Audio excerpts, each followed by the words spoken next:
Welcome back to the Jonestead. I'm Mary. Today is Monday, January 12th, 2026. And today on the College Fix, they reported that Minnesota's ghost students stole $12.5 million in loans, sparking calls for new safeguards. We always need new safeguards, don't we? They work so well. The article says nearly 2,000 ghost students in Minnesota stole $12.5 million in taxpayer-funded grants and loans. Secretary McMahon recently revealed in a letter to the state's governor. Guess who that is? Tim Walz. Governor Walz. We've been hearing a lot about him lately, haven't we? And it goes on specifically, many of the applicants do not even exist or don't even live in the United States. The financial aid scam involved fake applicants collecting federal checks, sharing a portion with colleges, and pocketing the rest without attending classes. So where is the accountability from the universities with this also? Because they're getting a cut of this.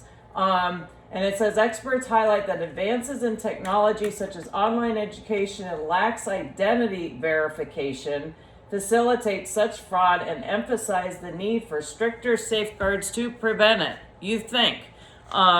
So there we go, another $12.5 million, but it's not just Minnesota. The article also talks about in California, which I know you all will be shocked about that as well.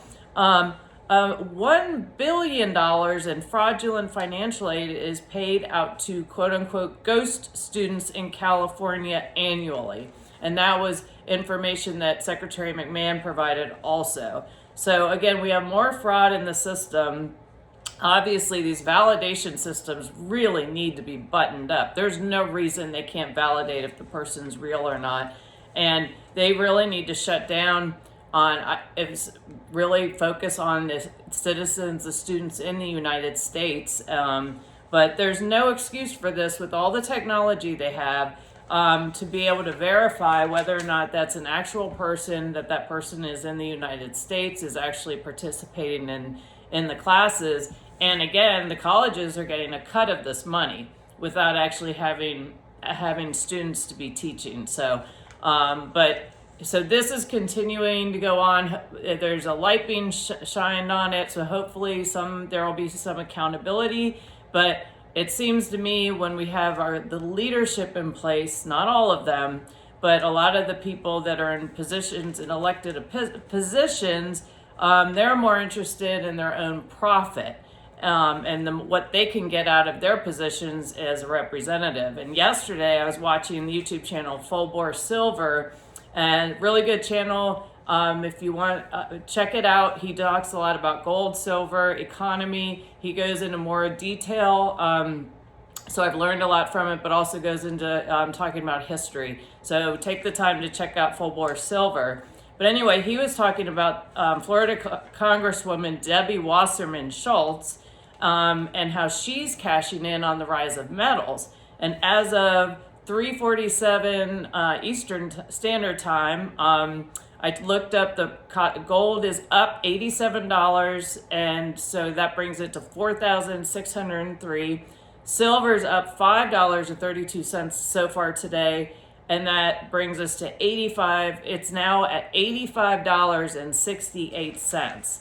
And what he was talking about, according to her SEC filing, she bought Hecla Mining over a year ago. And according to Hecla's website, they are the largest silver producer in the US and Canada. And she has since realized about a 170% return on that investment. And not coincidentally, she serves on the House Committee on Energy and Commerce. And according to their actual website, what do? Well, Energy and commerce is at the forefront of all issues and policies powering America's economy, including our global competitive edge in energy, technology, and healthcare. So you think she might just have a little bit of an inside track on what's going on and where possibly investments are going to be going up. And this is why I think that if you're in elected office, you should not be trading, period. And of course, they kick that can around periodically. It'll come up and they'll discuss it and talk about how serious it is. And this is a grave situation.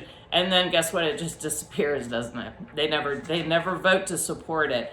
So I got curious because I know she's not the only one that is benefiting from her position. We all know that.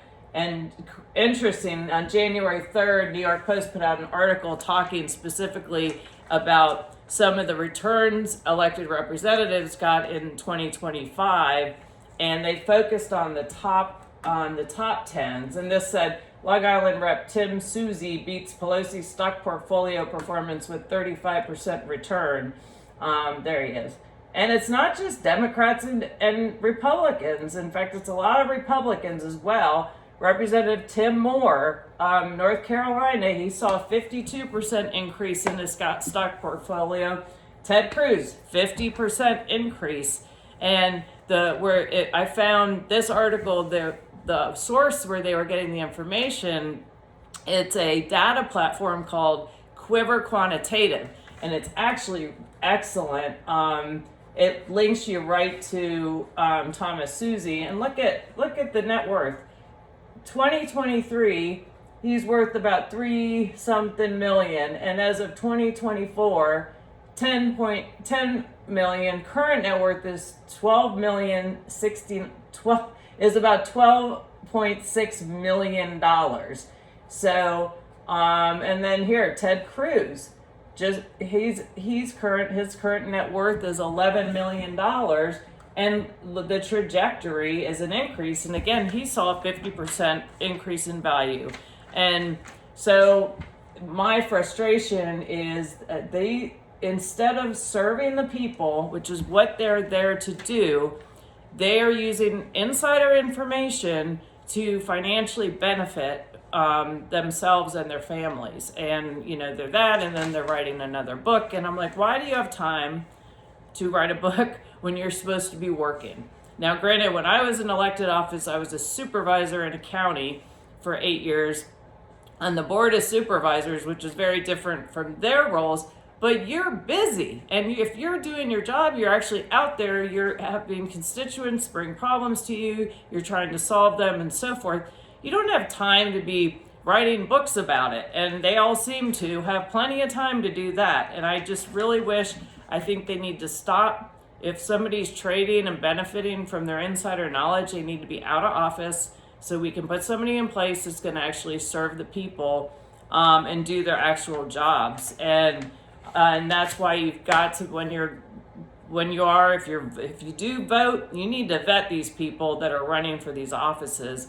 And a lot of them, once they're in there, their wealth index does not go down. Now, in fairness to Debbie Wasserman Schultz, she is not the wealthiest, so she has a net worth of $566,000. So while she is benefiting off of her committee positions, I'm sure doesn't seem to be doing it quite as much as some of these others that we have. As here is some of the other lists, and I'll link this article and the information in the comment section of the video.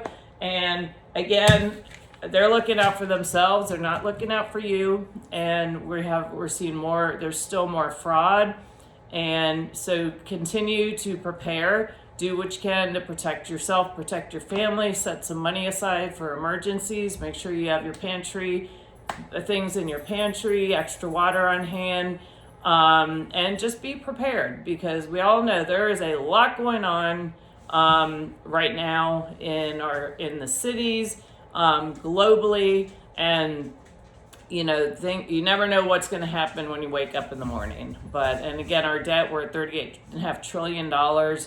And so that's why it's really important just to do what you can to be prepared and protect yourself and be self-sufficient. That way, if something does happen and your neighbors need help, you're able to help them, or a family member needs help, you're able to help them. So anyway, thank you for watching. Please like, share, and subscribe, and I look forward to talking to you all again soon. Have a great day.